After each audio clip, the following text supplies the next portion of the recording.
clearer about what things to ask and when to ask. Previously it was much more, my thinking was much more scattered, but I think I am getting more clearer. So I felt really good. Before giving the name for this thing also, case taking, I was feeling anxiously. God knows if I get a chance to take a case, what will happen?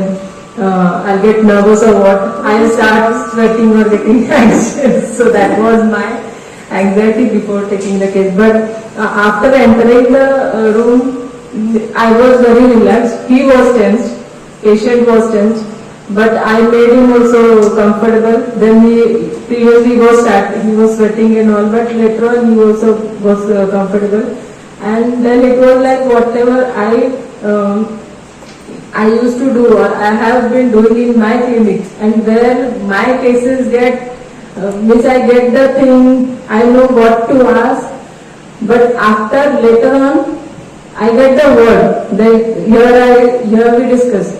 Stuck is the word, this is the thing, these are the polarities, this is to be asked. Many times I come to this point in my cases also, and then what to do? Then I get, I can say, stuck over there. So, but I feel really, I can say relaxed, and I feel that I can also go ahead like Bindu ma'am in my further workshops. Thank you so much, sir. In 2018 also you participated in guided case taking. Now also you participated. What was the difference and what was the change? At that time, I had no idea what is the patient telling, what I have to ask, what I want from the patient. Nothing. I was like in a Mangalore state.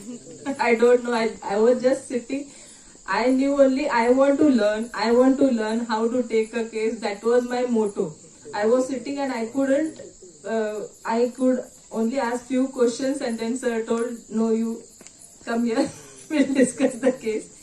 And it was today. It was like at least 80% of the case I could get what this person is telling, and henceforth what should be asked. At least the protocols we are getting. After this, what should be asked? What should not be asked at what level? This fine tuning is still remaining, but I know this will get improved with all the blessings of sir. Thank you so much.